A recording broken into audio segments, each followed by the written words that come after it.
¿Ahí? ¿Se ve bien? Sí, sí se ve perfecto. Ya. Buenas tardes a todos los asistentes. Estamos aquí para escuchar la conferencia del doctor Aníbal Coronel. Entonces, esta conferencia se enmarca en las cuartas conferencias internacionales sobre modelación matemática que organiza la Universidad Tecnológica de la Mixteca. El doctor Aníbal viene de la Universidad del Biobío en Chile, específicamente del Departamento de Ciencias Básicas, Facultad de Ciencias. Él estudió su doctorado en Ciencias Aplicadas, con mención en Ingeniería Matemática, en la Universidad de Concepción de Chile. Su línea de investigación es principalmente los problemas inversos en ecuaciones diferenciales, tanto ordinarias como parciales. Y la plática que nos va a dar el día de hoy es sobre la identificación de coeficientes distribuidos en el espacio en un modelo de enfermedades de transmisión indirecta. Sin más, le damos la palabra al doctor Aníbal. Bueno, muchas gracias a los organizadores por permitirme presentar esta charla, digamos, de trabajo que he venido desarrollando con varios colegas. Particularmente, en este caso, voy a mencionar a Fernando Huancas, que trabaja en la Universidad Tecnológica Metropolitana de Chile, y Mauricio Sepúlveda de la Universidad de Concepción. Sin embargo, en ese trabajo de identificación de los coeficientes, también están involucrados otros colegas que yo les voy a ir mencionando a medida que voy presentando la charla. El tema que voy a presentar tiene que ver con la identificación de los coeficientes, ¿ya?, en modelos de eh, reacción-difusión, que son habitualmente utilizados para modelar diversos tipos de transmisión de enfermedades, ¿ya?, en particularmente, por ejemplo, estas de transmisión indirecta, ¿no? Bueno, la presentación tiene dos partes grandes, una que tiene que ver con los primeros resultados que obtuvimos, que fueron del modelo más básico que actualmente está siendo bastante conocido debido a esta pandemia, digamos, que es el modelo CIS, que fue introducido por allá por la época del 1927, 1930, si mal no recuerdo, y que en su versión de ecuaciones diferenciales ordinarias, ¿sí? Sin embargo, posteriormente se ha extendido también al caso de ecuaciones diferenciales parciales, ¿sí? Y en ese contexto nosotros obtuvimos unos resultados para el problema inverso, ¿eh? Entonces, esa es la primera parte. La segunda parte, que es realmente la que justifica el título de la charla, es sobre el problema inverso que tiene que ver con enfermedades transmitidas indirectamente. Ya, entonces voy a la primera parte. El modelo CIS, que seguramente lo han visto en varias charlas en este congreso y también en muchos de los congresos que se han realizado debido al foco que existe en tratar de interpretar esta pandemia, ¿ya? Es este modelo de aquí de compartimentos, donde se supone que la población está dividida en dos clases, una de susceptibles y otra de infectados, y no existe inmunidad, ¿ya? Esta transmisión también se da en un lapso corto de tiempo, de tal manera que no se consideran tanto los nacimientos ni las muertes, tampoco se considera en este caso la migración, es decir, no hay entrada ni salidas de un cierto espacio geográfico, ¿ya? Entonces, se separa, como decía, la población en dos clases: los susceptibles infectados, susceptibles aquellos que están propensos a contagiarse, y los infectados aquellos que ya están incubando la enfermedad o que ya están con con el virus. ¿No? Entonces hay una forma de cómo de una clase de los susceptibles se pasa a los infectados, que es con una fuerza, una función que se llama la fuerza de infección, y después, como no hay inmunidad de los infectados, pasa nuevamente a ser susceptibles, ¿ya? Y esto se da con una cierta también función que es aquí modelada por un coeficiente gamma I. ¿Ya? Entonces, el modelo que se basa prácticamente en hacer un balance de cada una de las clases, ¿ya? Viene dado por este sistema de ecuaciones diferenciales. Para la clase de susceptibles se consideran el balance de esa clase, digamos, sería las entradas menos las salidas. En este caso la entrada es gamma i y la salida es esta otra función. Entonces aquí está gamma i menos esto, ¿no? Porque esta es una salida. Y en cambio, si hacemos el balance para la clase de los infectados, sería beta SI partido por S más I, que es la fuerza de la infección, menos gamma I, ¿okay? Y sería SI, ¿no?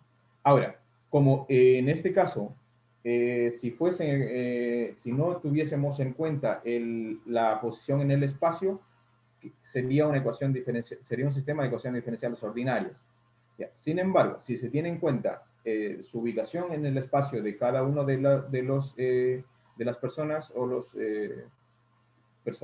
entes que son susceptibles o infectados, se tiene que tener en cuenta la difusión, cómo estos se mueven en ese dominio, digamos, y se llega a un sistema de esta forma que donde laplaciano de S está modelando la difusión. ¿Ya? Por supuesto que en este caso estamos en el contexto más simple, es decir, no se supone ningún coeficiente de difusión, se está suponiendo aquí que la difusión será con la identidad. Eso, por supuesto, que en la práctica no es así, sino que este modelo es ponerse en el contexto más simple posible para poder entender el problema. ¿Okay? Y aquí, estas condiciones de frontera significan que está cerrado, lo que había dicho, que no hay migración, no hay entradas ni salidas en el conjunto. ¿Okay? Y se supone que parten con una cierta condición inicial, tanto de susceptibles como de infectados que están distribuidos en el espacio. ¿No? Ok, entonces, ¿en qué consiste el problema inverso? Que es uno de los problemas que se ha venido haciendo en estos últimos tiempos debido a la pandemia del coronavirus, digamos, es tratar de determinar los coeficientes. En este caso, los coeficientes dependen de la posición también. Por eso es beta X, gamma X, dependen de la posición. ¿Ya? Se podría suponer también que dependen del tiempo. Y ese es otro problema que matemáticamente tendría su dificultad. En general, van a depender de la posición y del tiempo. ¿Okay? Entonces, aquí se supone para resolver el problema inverso, que nosotros conocemos la condición inicial, sabemos cómo partió el problema, tenemos un perfil, una curva de cómo son los infectados en un determinado tiempo, distribuidos en todo el espacio. ¿Sí? Tenemos una muestra del espacio y queremos determinar estos coeficientes, ¿ya? Las tasas. ¿Okay? De tal manera que si resolvemos este problema, digamos, al momento de encontrar la solución en ese tiempo t, la solución de nuestro problema coincida con las observaciones. ¿Ya? O sea, en otras palabras, queremos calibrar el modelo para que coincida con nuestras observaciones que tenemos. ¿Okay? Ese problema fue introducido en el 2015 por Xiang y Liu, ¿ya? Y ellos introdujeron el problema tal cual yo lo estoy presentando. Sin embargo, ellos en la mayor parte del artículo lo que hicieron es simplemente atacar el problema unidimensional. Es decir, en el fondo se quedaron con una ecuación en derivadas ordinarias, ¿no? Una ecuación diferencial ordinaria. ¿Okay? ¿Ya? Bueno, incluye la difusión, pero es unidimensional. Entonces, nosotros retomamos ese trabajo, digamos, y logramos extenderlo al caso de espacios multidimensionales, ¿ya? Y el resultado está publicado en este artículo, ¿ok? Después de eso, la siguiente pregunta fue suponer que la fuerza de la infección es un poco más general y ver si es posible obtener resultados también para ese tipo de problema. Y ese fue este segundo trabajo, ¿ya? Y un tercer trabajo que fue obtenido es cuando tratamos el problema de la enfermedad de transmisión indirecta, ¿ya? ¿Ya? Entonces, enseguida voy a presentar, digamos, los resultados para el problema inverso, ¿okay? El problema directo, como aquí lo recalco, está el CIS, ¿okay? El problema inverso consiste en determinar las tasas de los coeficientes. Ahora, este problema inverso, para abordarlo, hay varias formas de hacerlo. La que nosotros elegimos es resolverlo como un problema de optimización, es decir, definimos una función costo, ¿ya?, que nos compare la solución del problema directo con las observaciones, ¿ya?, una función de mínimos cuadrados, y nos restringimos a determinar esos coeficientes de tal manera de ajustarlo al modelo, ¿ok? Entonces, el problema es el siguiente, ¿ya? Estos dos primeros términos de la función costo hacen lo que yo decía, es decir, comparar la solución del problema directo o el problema de valores iniciales en la frontera con la observación, tanto para los susceptibles como para los infectados en tiempo t, ¿ok? Y además, por cuestiones de unicidad, es necesario agregarle un término de regularización. Y los términos de regulación que se consideran son estos dos términos que aparecen aquí en la segunda parte, ¿ok? Entonces, aquí, una de las cosas que nosotros modificamos con respecto al trabajo de Liu es que nosotros redefinimos el conjunto admisible, ¿ya? Que al redefinirlo de esta manera, ¿ya?, donde aparecen estos conjuntos, en el caso unidimensional, este de aquí se reduce al mismo que tenían Liu, que es el A de omega. Lo que nosotros incorporamos es esta parte para adquirir compacidad y, por lo tanto, existencia de soluciones del problema inverso. Las hipótesis que uno se pone para resolver este tipo de problema es más o menos habitual, ¿ok? Se supone que el conjunto omega es suficientemente regular, se supone que partimos de condiciones iniciales positivas, además se supone que en las condiciones iniciales se satisfacen estas condiciones de aquí, porque se aplica el principio del máximo para obtener demostrar que las soluciones son positivas en el tiempo, en un tiempo posterior, ¿ok? Además, una de las notaciones que se introduce, que es clásico en los problemas de optimización, es considerar el problema adjunto, ¿ok? Aquí yo recalqué en rojo, ¿ok?, que es la parte que nosotros agregamos y que era necesaria para obtener la compacidad, que es que hay que exigir obligatoriamente que el conjunto omega, donde viven estas especies, sea convexo. De lo contrario, la compacidad es muy difícil de obtenerlo, ¿no? Entonces, eso es prácticamente lo nuevo que nosotros descubrimos, digamos, y que habría que agregarle a esa regularidad estándar que hay, ¿ya? Lo estándar también es que si nosotros suponemos que las funciones, las tasas son suficientemente regulares, en este caso en C alfa, alfa de los espacios de Holder, ¿ya?, entonces la solución del problema directo está en esta clase de aquí, ¿ya? Entonces, si es alfa, este es alfa más 2 prácticamente, ¿ya? Y 1 más alfa medios en lo que es tiempo, ¿ok? Entonces, resulta que son soluciones clásicas, ¿ya?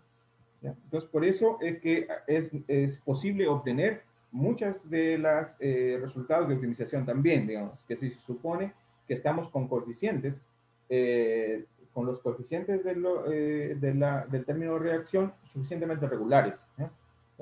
De lo contrario, los resultados que estoy presentando en ambientes más generales, por ejemplo, si los coeficientes fuesen funciones de espacio de Sobolev, estos resultados no sé si serán ciertos o no, digamos. O sea, son problemas abiertos que, al menos de mi parte, yo no he visto resultados en ese estilo, digamos.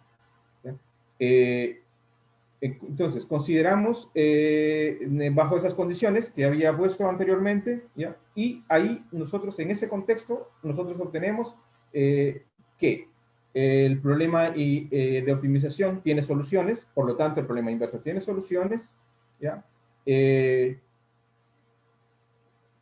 Sí, nos ponemos en un punto donde el problema de optimización tiene solución, o sea, consideramos una solución porque ya sabemos que existe, ¿ya? Entonces, nosotros obtenemos un resultado para el adjunto, ¿ya? Que el adjunto es acotado en este espacio, las soluciones del adjunto también son acotadas en este espacio para todo tiempo, ¿ok?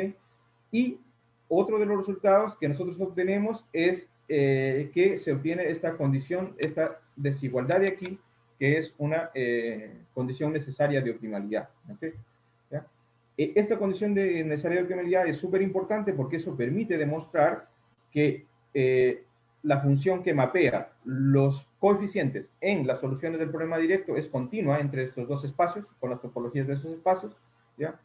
Que esta función que asigna a los coeficientes, y suponemos que, por ejemplo, cambiamos la observación, modificamos la observación, también hay una cierta continuidad con respecto al problema adjunto, ¿ya? Las soluciones del problema adjunto son continuas con respecto a los coeficientes y a las observaciones, ¿ya? Aquí hay un pequeño error, aquí debe ser IOPS, ¿ya? Y además, esto de aquí lo que permite es demostrar una de las cosas que también era una de las restricciones del Liu, que ellos la unicidad lo obtenían en el caso unidimensional.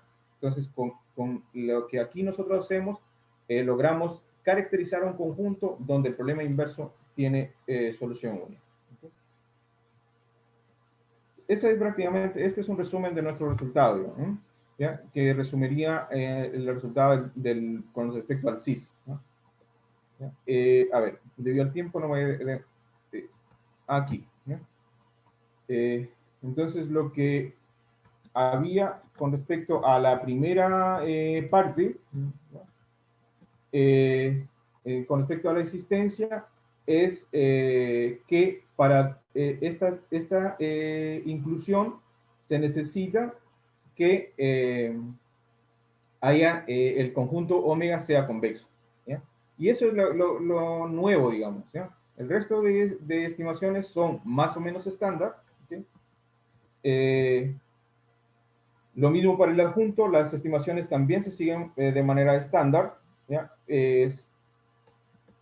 Ya, no me voy a demorar aquí debido al tiempo, ¿ya? Y esta es la continuidad, ¿ya? Que es la continuidad de la solución del problema directo con respecto a los coeficientes. Esa es la desigualdad que implica la continuidad. Aquí, esta es la desigualdad que implica que las soluciones del problema juntos son continuas con respecto a los coeficientes y a las observaciones. ¿Okay? Similarmente, y este lema que en el caso de Liu decía, a ellos utilizaron esta estimación de aquí, ¿ok? En cambio, nosotros utilizamos un teorema de traza, y con ese teorema de traza logramos demostrar esta desigualdad. Y esa desigualdad es nueva, y esa permite demostrar unicidad del problema adjunto, ¿ya? ¿Ya? Ellos era esta. Ellos tenían un resultado, utilizaban un resultado totalmente unidimensional. En cambio, nosotros utilizamos un resultado de traza. Y por lo tanto, es válido en el caso multidimensional. ¿Okay?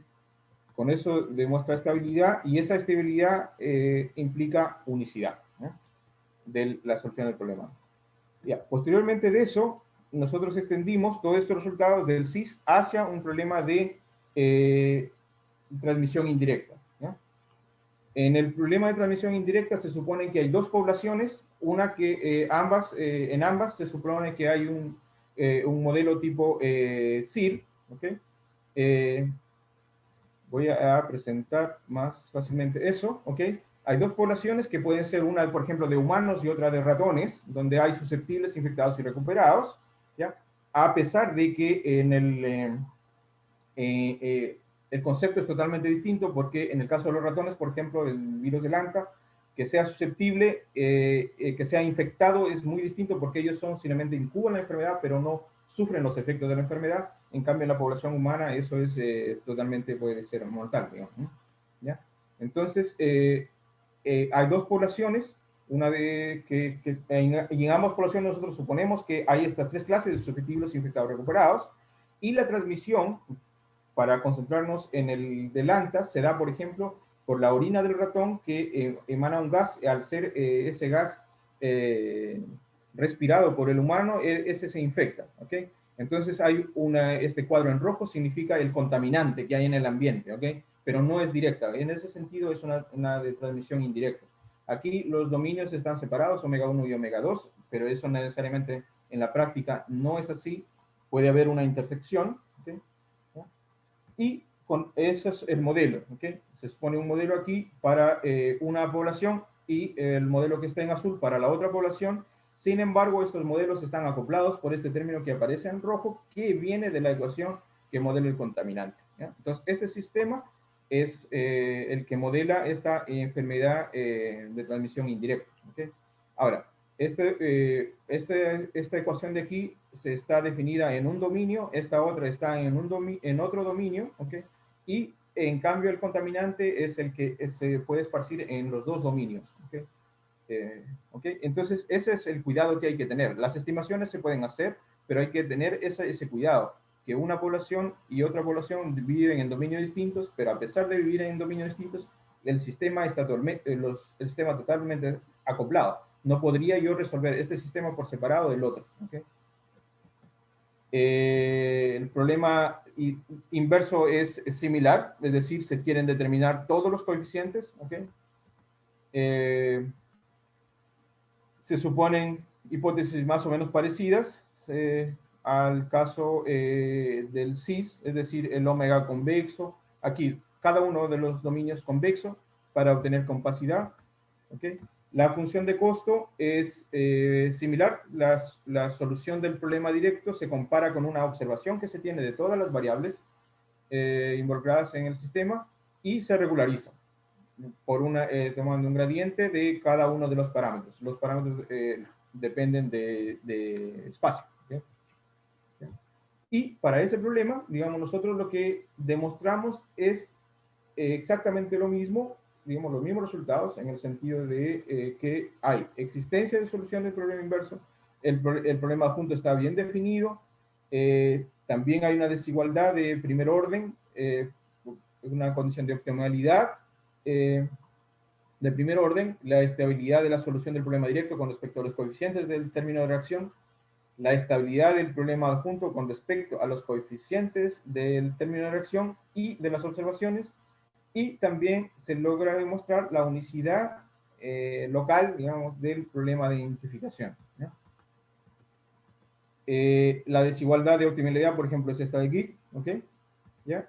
A ver, un par de minutos y terminaría. Y ese es el conjunto, digamos, al que hay que restringirnos si nosotros queremos la unicidad, ¿no?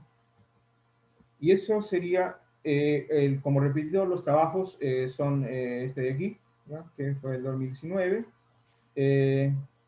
Y este de aquí que ya salió en el problema, en el Inverse Problems, y el primero que tiene que ver con una extensión hacia otras fuerzas de dirección. Y eso sería lo que yo quería presentar. Muchas gracias. Bueno, ahora pasamos a la sesión de preguntas y respuestas, por si alguien quiere preguntar.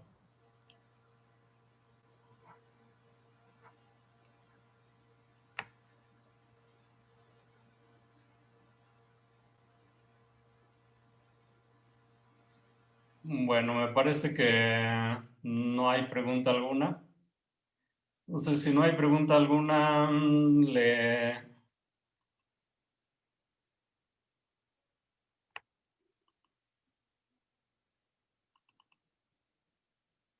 le hacemos entrega de manera virtual su constancia, doctor, y ya se la hacemos mandar por correo electrónico.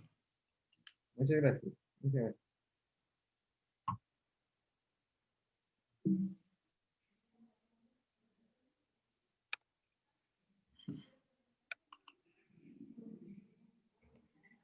Bueno, muchas gracias, doctor, y gracias Muchas a todos gracias los también. asistentes. Entonces, Buenas tardes. terminamos con esta sesión. Gracias.